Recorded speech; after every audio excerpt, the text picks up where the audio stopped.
everyone. I'm Jen Swan. I'm the interim executive director. I'm no longer the associate director at Art Services Initiative. Thank you for coming to our workshop tonight. We really brought you here because mostly I think all of you are from Erie County and here because of the Erie County application for the most part, right? Can you raise your hand if you need help with your cash flow statements for the Erie County grant? Okay, some of you. If you're not here for that reason, that's okay because we're still going to go over basics of cash flow statements. And I hope that some of you, not all of you, brought your own cash flow statements, and we'll have our speakers will be able to meet with you after we do the general presentation and kind of go through and answer any questions that are specific to your documents. So the reason that we're putting this workshop together is because Erie County does come back to us at the end of each year, at the end of every application cycle, and they'll give us a list of areas of improvement that they'd like to see based on applications. So that could be cash flow statements, it could be the narrative and answering the essay questions, it could be attaching different documents, it could be nonprofit board governance. So really they come back to us and they say, here's the feedback that we received from the panel, can you help the field? So that's where we come in. So we've brought in the Westminster Economic Development Initiative.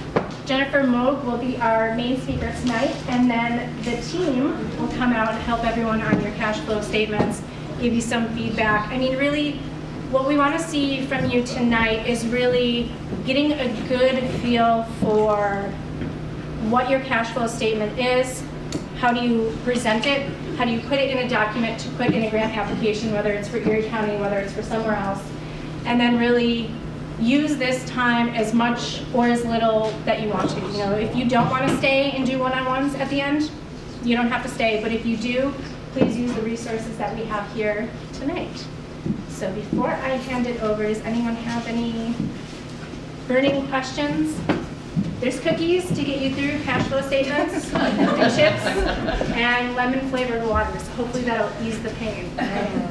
So without further ado, Jennifer. Hello.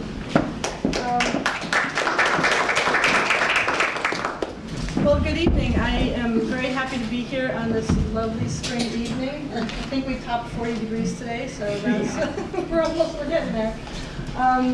As Jennifer said, I'm Jennifer Moog. I am the finance director at WEDI, which stands for Westminster Economic Development Initiative. We are a nonprofit on the west side that's been in existence since 2006. Our work focuses primarily on economic development, community development, and we also have some education programs that we run there on the west side. So we're really happy to be here. I hope you find some of what I'm presenting useful. Before we get started on that, I would really love it. I know there's a lot of you here, but I think it'd be very helpful if we could just go around the room and if you are together from an organization, maybe combined, but go around and say names, what organization you're with, and what you're hoping to get out of the workshop so I can see if what we're presenting meets your needs. And this is my colleague, Caitlin. She's going to be, we're going to try to like capture your thoughts and what some of the items that you're hoping to learn here. So maybe we could start here on the left of this table. I'm Mary Simpson. I'm an independent, not-for-profit consultant that works with both arts and other not-for-profit organizations, primarily grant funding and marketing communications. I'm David Cross. I'm with New Level Strategies, also an independent consultant working with nonprofits and social enterprises. I'm Michael Wiedrich and Beth Ireland, and we are from Young Audiences. Hi, my name is Salma Carrillo, and I'm from Buffalo Art Studio. If you have a thought about like what you're hoping to get out of the presentation, yes, or here, that would be great. I have been fulfilling my applications for Erie County, and I just want to make sure that I'm doing it properly. David Smith and Cynthia Smith, we're directors from Concordia Cemetery, and we're also here to make sure that we make our submissions correctly. I'm Melissa Tate. I'm an independent artist. I'm running the finances for a partnership that I belong to, accidentally, inadvertently. Here I'm doing that. And I'm also with the Buffalo Music Hall of Fame, and I'm writing the grant for down to the Erie County grant for that. So kind of your private business and the grant application business. So I know how to do that. Okay, great. My name is Tom Graber with the Buffalo Philharmonic Orchestra. This is my first year doing the Erie County grant, so I just figured I'd come and see what I can learn. We're together, the four of us. That's Yuta, Director of Western New York Artist Group. We're hoping to, we're just got our QuickBooks not-for-profit, and we're trying to figure out how to use it correctly.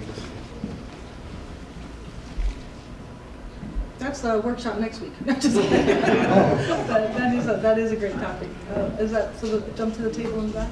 I'm Joe Wasik. I'm with the Buffalo Maritime Center. I'm basically just a bookkeeper. I don't do any of the grant applications, but I'm here to learning some of that process as well. I'm Denise Barr with the Group Belt Leadership. We are looking into starting with QuickBooks, and just I'm the it person. I'm here to get information everywhere I go and bring it back. I'm Virginia Barron. I'm the Executive Director of Buffalo Stringworks, and I'm a professional musician by training, not a grant writer, which I'm doing now, so I'm trying to learn as much as possible about how to read my QuickBooks statements. I'm Melissa Schiavone, and I'm here with Rohan Bansal, and we're part of the brand new volunteer-run nonprofit that runs the Buffalo March for Science. So we just want to get good practices going from the beginning.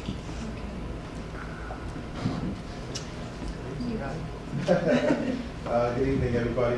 Shahid Ali. I am also a director of a independent nonprofit, and we're here just to, again, soak up as much information as we can about grants and finances. Ellen Kennedy from Buffalo Aqua Unlimited, and I've kind of done this by myself the last couple of years, so I want to check out that I'm doing it correctly. I'm Alan Knowles, and this is Chip Nolan. We're with the German American Musicians. Basically, it's to improve our chances of getting the Erie County grant and also for other grants that are out there. My name is Lori Robinson. I'm the accountant for the Buffalo History Museum, and I just want to make sure I'm doing my cash flow right. I'm Elizabeth Nowak, and this is my colleague, Charlie. We are with the Polish Genealogical Society, a very new 501c3, so first time around applying for a grant of this caliber, and being small and brand new to the whole dynamics of grant requesting, it's almost like being at Niagara Falls. It's overwhelming. But we're here to learn. I'm Anthony Battaglia. I write grants for the Buffalo Philharmonic Chorus, and I've always been stupefied by cash flow, so we can make it. Yeah, same here. I'm Dorothea Bramer, the Director of Local Street Art, and I also want to find out what the fuss is all about. Yeah, I'm Carrie Marcotte, the Director at Starlight Studio and Art Gallery, and yeah, just I've always guessed at this stuff, so it'd be nice to hear how you actually do it. I'm Ward Bray. I'm an officer, and a trustee, and a couple of not-for-profit organizations. And both organizations are new to the grant writing process. And I'm here to learn what you mean by cash flow, because I've done the grant process, and there's a lot of financial reporting required, so curious. Looking forward to it. Hi, excuse me, I'm Tracy with Music is Art, and all things cash flow relating to Erie County. I'm Adrienne Thompson, and I'm president of the Blues Society of Western New York, and I am here with Ward, who is the treasurer of our organization, so that when our very capable treasurer talks to me about cash flow, I understand what he's talking about. And then I have colleagues here with you from sure. sorry. My name is Ben Catanzaro. I'm the treasurer for the Greater Buffalo Youth Orchestra. It's a not-for-profit organization to help students advance their musical careers. We're non-for-profit and just trying to learn more about applying for grants. You guys want to introduce yourselves? Sure, I'm Ben. I'm the executive director at WEDI. Brianna, Community Development Director at WEDI. Yanesh Sevaraja. I'm the Economic Development Director at WEDI. Is there anybody here from Erie County, Jen? Okay, great. So we do have somebody from Erie County here. You're going to be busy running from lots of tables. Okay. Well, great. I mean, it's really remarkable the breadth of the organizations that are here. So I'm really excited to be here, and I think we have a lot of talent between the people that are here. I'm really glad David Krause is here from New Level Strategies. He's a CPA and a CFA, so he's also going to be providing some of the technical expertise we might need in some of the breakout groups. But so there are some different interests from what I could hear everybody expressing, and I just want to. Oh, that's just big music.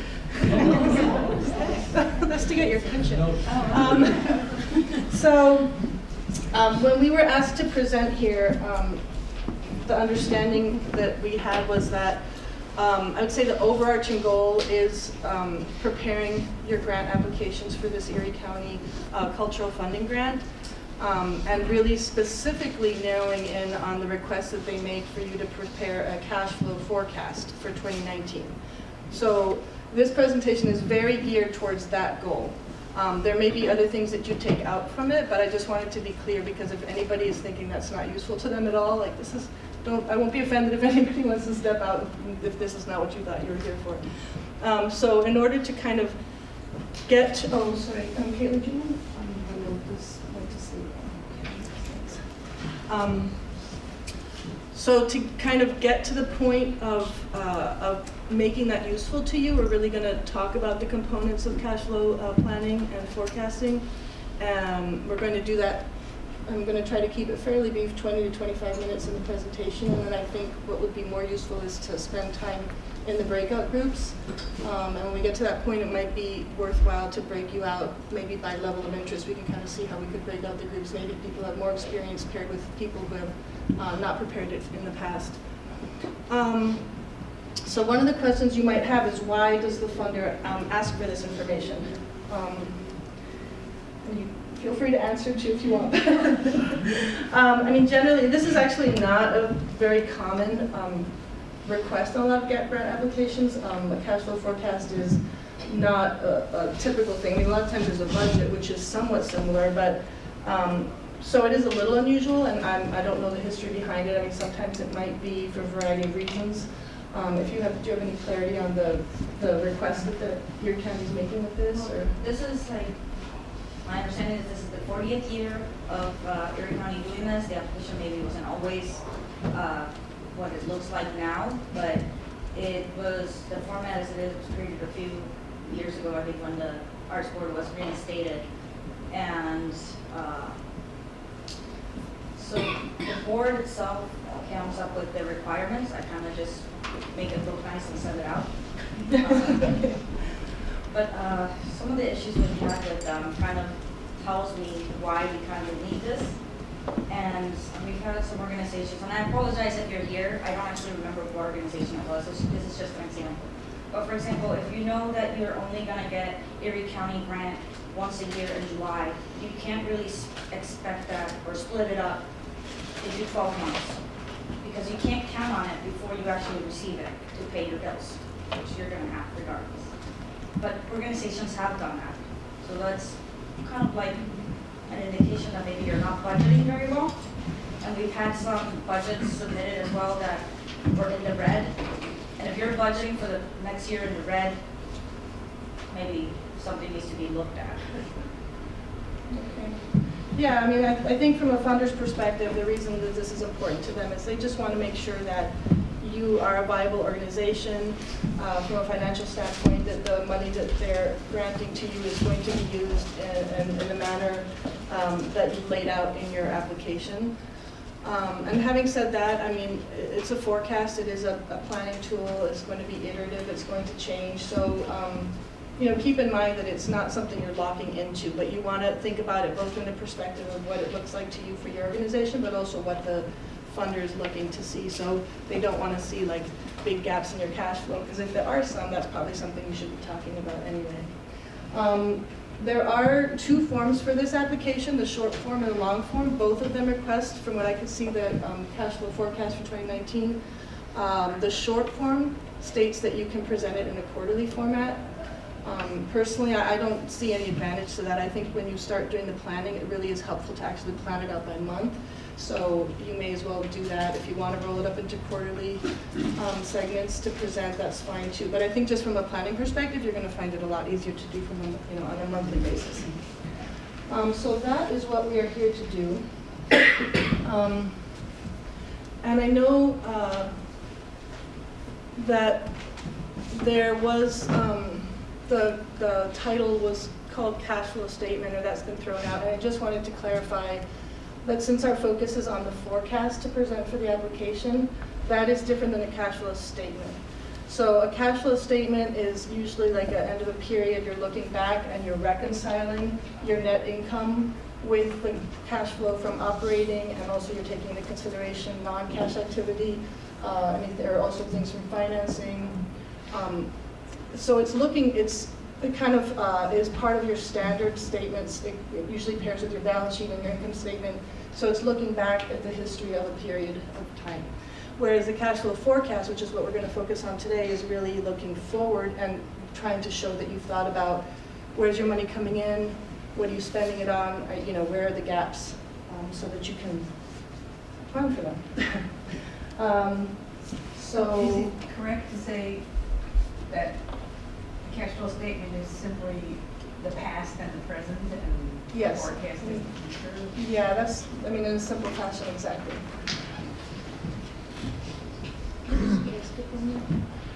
Okay, so where do you start with preparing a forecast? And I'm going to also, I just want to back up and say, I really think keeping in mind that this is just one component of your application. I mean, when I looked at the checklist of all the things that you have to prepare for this application, it's quite a lot.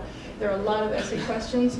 So this is really like one little piece, and so we're going to spend a little time on this. I would love for at the end of our session and the workout groups that you sort of at least have something you can use so that you're not spending a lot more time on this, because this is just one little piece of what you have to do. So trying to keep in mind, like, I guess the relative importance of this in the context of all the rest of the part of the application is important. So hopefully most of you go through some sort of a budgeting process at your organization, an annual budget, something that maybe you're presenting to your board of directors that's being approved, maybe your treasurer's involved. And to me, that is sort of a logical place to start when you think about your cash flow. So you've already given some thought to what you're going to be doing for the next year. You've thought about, and your budget has thought about where your money's coming in from, who's giving you money, how you're getting it, what events you might be having to raise money. You've thought about your expenses, your staffing, your programs.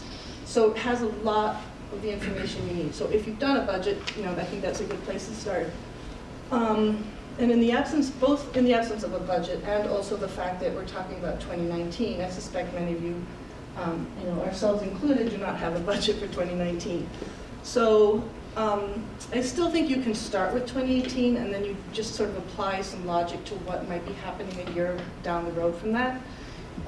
If you want to take sort of a simple approach, you could just kind of look, pick some rational percentage that you might think you might be growing, if you're going to give like staff increases, if you're going to add another person to your staff, if you're going to develop something new in one of your programs, if you need to replace equipment, just sort of all the things that might be impacting.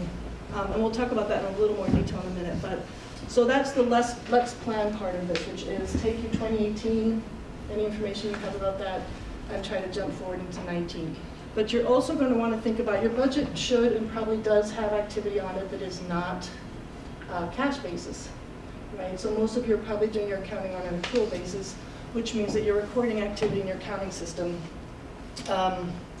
not when the cash necessarily is being used, but when it is impacting in terms of an expense or revenue. We'll get into that in just a little more, in just a couple more slides.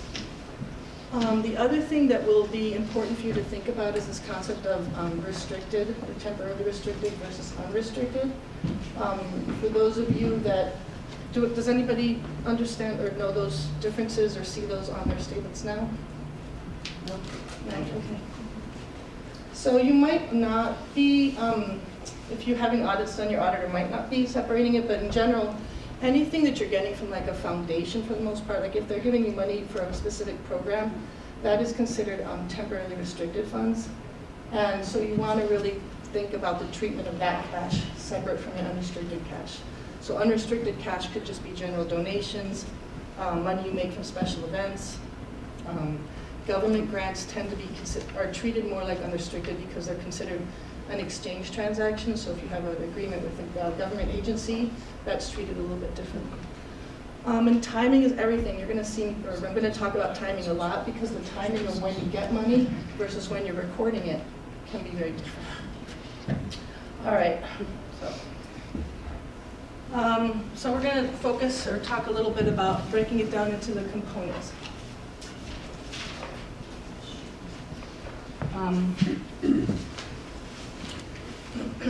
You know what, actually, I'm going to start, just so you have this in front of you. I should have put these out before we started, but I'm going to take one of each of these. I only have 20 copies, so if you can share, I apologize, I think there's going to be some people. So basically, I would start at the top, money in, and cash in can come from a variety of sources. It's probably similar to some extent for a lot of you, and some of you might have more of one kind over another. So earned revenue could be maybe the organization sells t-shirts or has something that they do that is of value and you get money, maybe some sort of consulting on a specific art lessons or music classes or things like that that might be considered earned revenue. Then you might have your more traditional fundraising, which would be like anything that comes, maybe you have a direct mail appeal and you raise money that way, or you just have built up a donor base, so those are sort of your traditional fundraising sources of revenue. Then grants, similar to that, money that you get from foundations, so like money you might get from OSHINE or grant touring or some of the traditional foundations here in Buffalo. Government contracts, might be other sources that might be unique to your particular organization. Again, in terms of the cash in, you will have items on your income statement or your profit and loss that are based are cash items. You're recording them as the cash comes in, like a donation, and you might have things that are non-cash. So you might have a pledge that you might book as revenue in that year because you're required to do that per GAAP.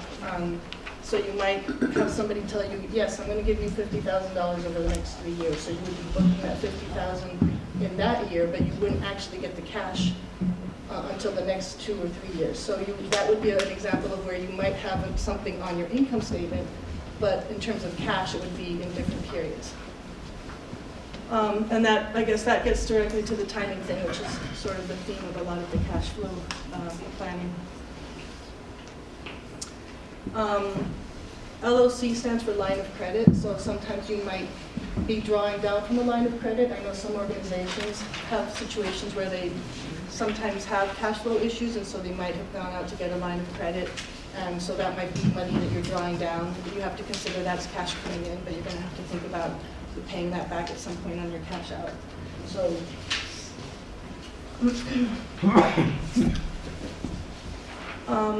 I mean, I guess this does seem, I think, somewhat simple. I mean, when you break it down, cash flow forecast really is cash in and cash out.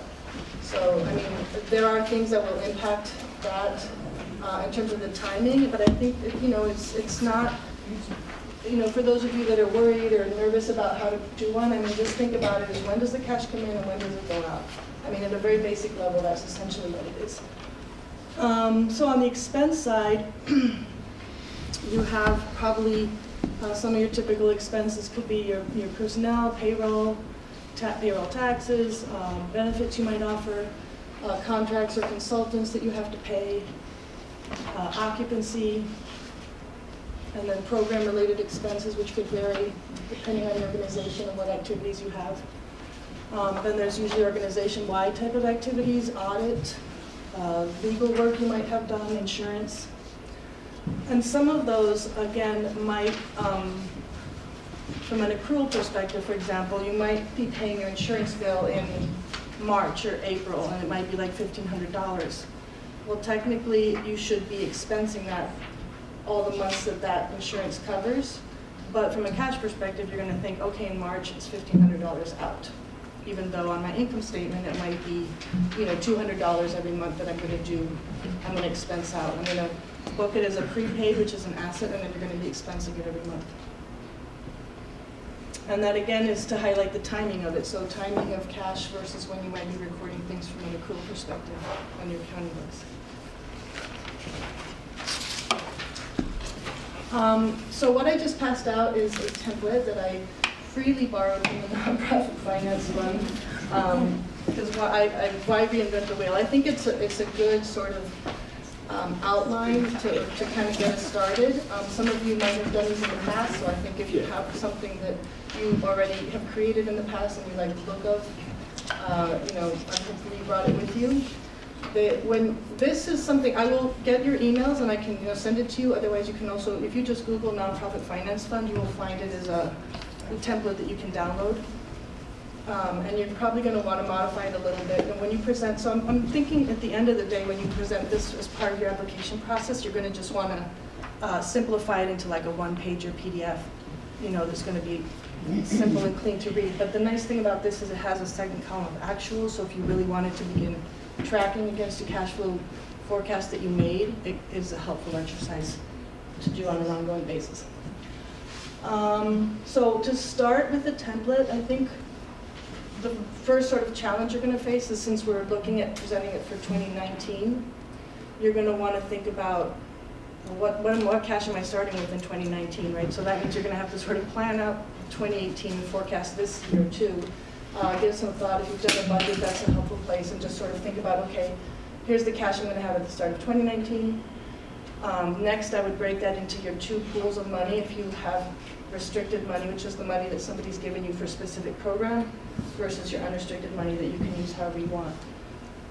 And then you're going to have to sort of analyze like when you're incurring the expenses against that restriction. And that is where probably the trickiest part of your cash flow forecast, which is if OSHA has given you a 3-year grant, for a specific program, you kind of have to think about what activities that covers and what month you're incurring those activities, and then you're releasing that money to cover that. And when we get into the template a little bit, there's a section towards the bottom where you can see it refers to the restricted, temporarily restricted. I don't know the exact title of it. Yeah, temporarily restricted cash.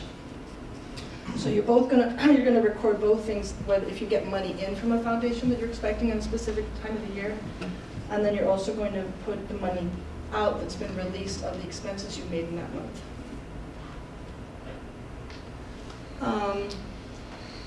And just the other recommendations I have is that you view it through the lens of the organization. Like I said, there's the goal that you're trying to get at, which is just to create a forecast that you can use for this particular application.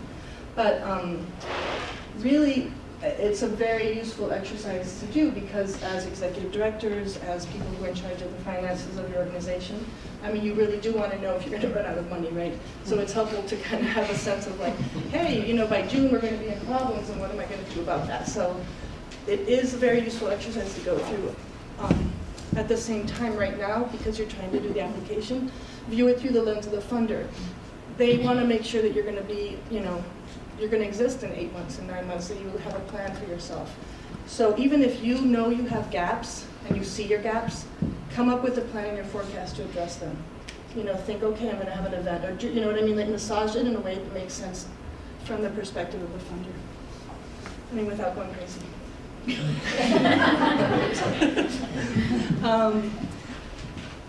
And yeah, well, I mentioned just making it a readable PDF, because it's just going to be one part of your application process. That is it. That's the end of the presentation. So I don't know if you want to talk about, I have some questions before we figure out how to go into breakout groups. I have a question. Is there a way to incorporate an operating reserve fund in a cash flow statement? Because it's restricted money that you set aside in case you need it for operating. Or is it part of a budget statement? If it's not, is it money that your board has designated needs to be No, sent? potential donor, let's say wants to give $1,000 restricted in an operating reserve fund if the organization needs it in a low cash month? And I think you could go either way. I mean, because unless they've specifically said to you in writing or they've designated as only use it in these circumstances, I mean, I think you could consider it part of your unrestricted so that you could be pulling from that in the months you need it on your forecast.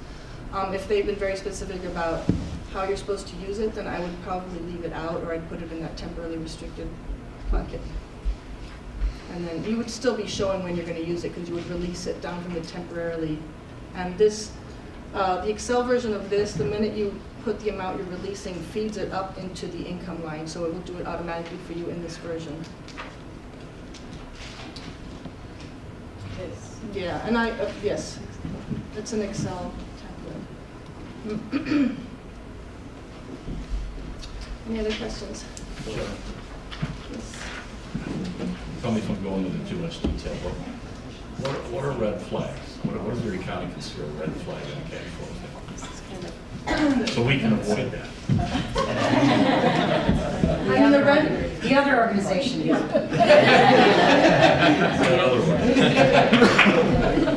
I could let, I mean, if you want to answer, but I would say from my perspective, if I was reviewing it, I would just be looking to see that you're not running out of money and have no plan, like, you're not going to the red, that you have maybe some stability, you've thought about your expenses, seem like they're fairly reasonable, and, there isn't any like string of bumps from one to another that are not explainable. A lot of our income is seasonal, right? Okay. And so we do need to have a cash flow plan because we don't want to run out of money when we're paying the monthly bills. Right. It's really that simple, right? Is to convince someone else that we're competent in managing cash flow. Exactly. Right? And I think, I'm glad you mentioned the seasonality because, I mean, here I am saying, oh, it should be reasonable, but that's a perfect example of a case where you're going to see big influx of money, but you should be carrying that money forward and then you're seeing it, go down, so it should be but it's a story that makes sense. Also, I mean, we understand that fiscal years are totally different for most of you, or they're not, a calendar year for most of you. And we totally understand that, and when tax season is, and it's all different from a regular budget, I guess. But your numbers should be fairly consistent with your budget, and we do have your 990s, so it should all be fairly consistent.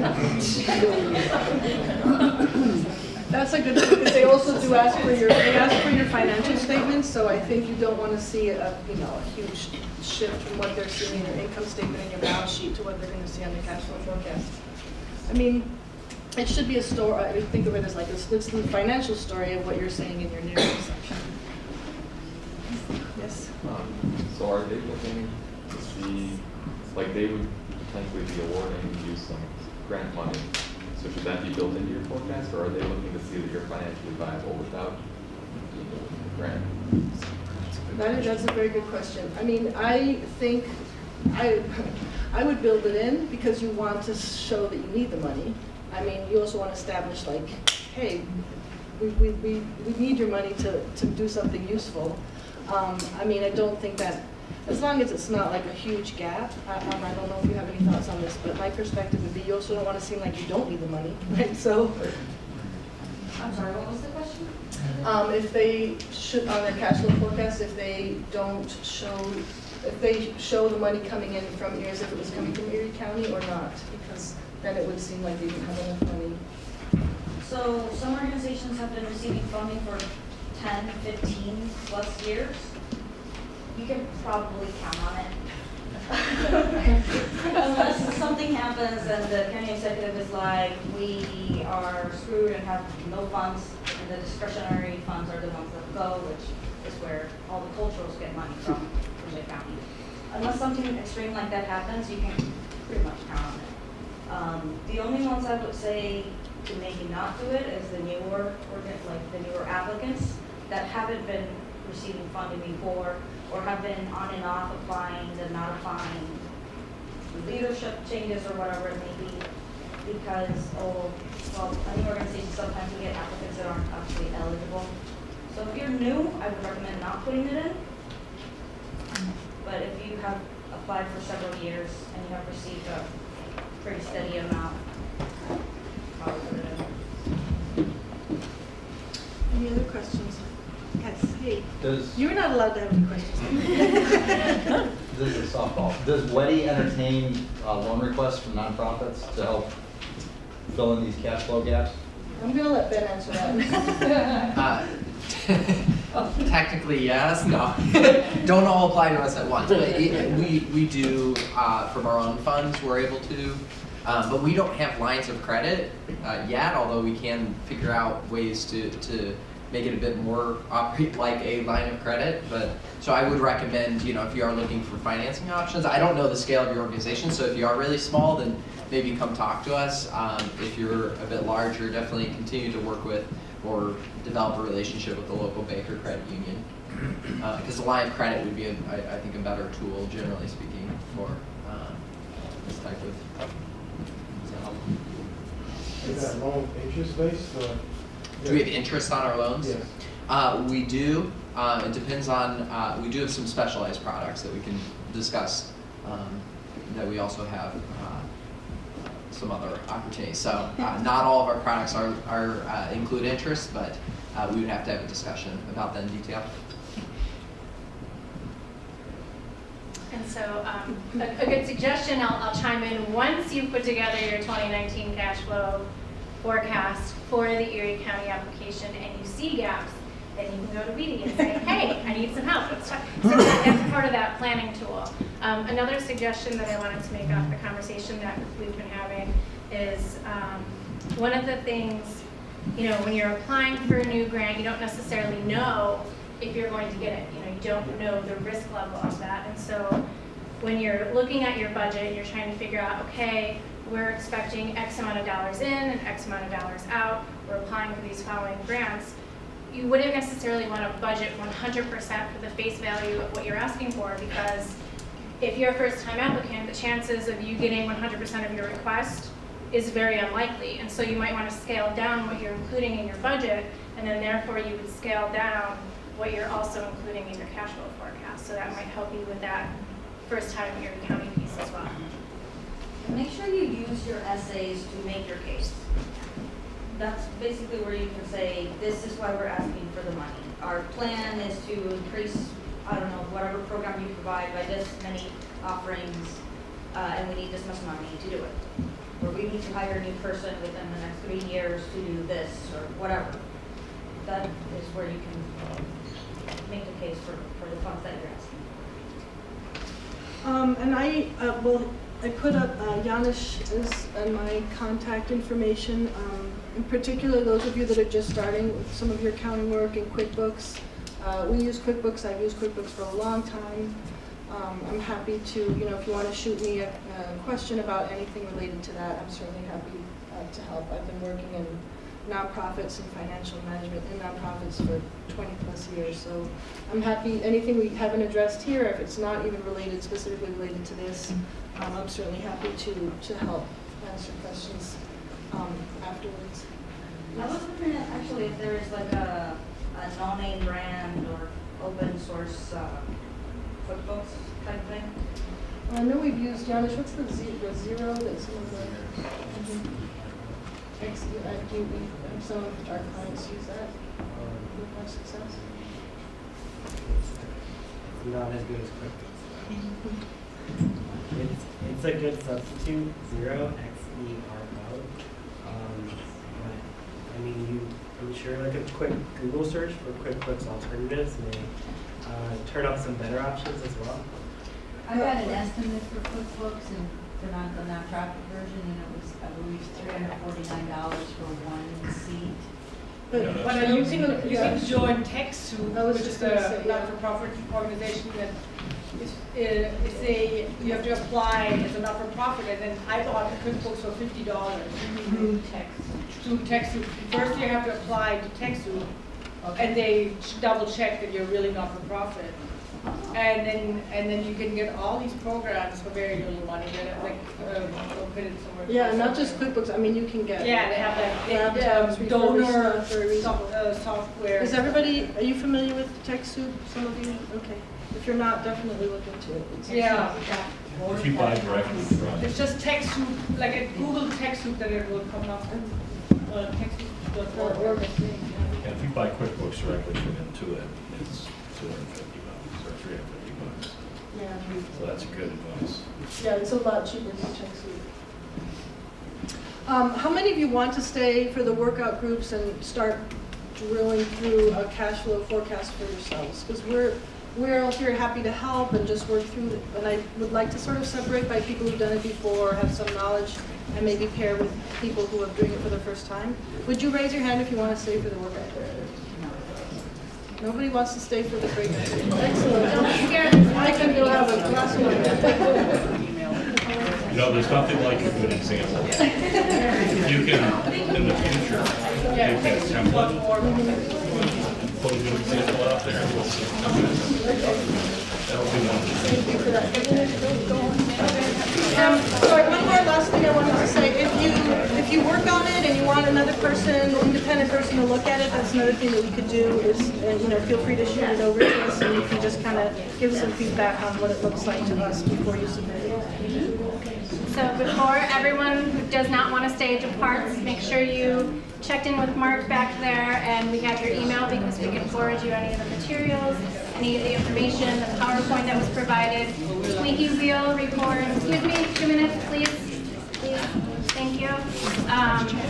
If you want to reference this presentation, Squeaky Wheel is recording it, so we'll have that up on our YouTube. We'll send you the materials. Just make sure we have your information so we can send you that. The fact that we registered in.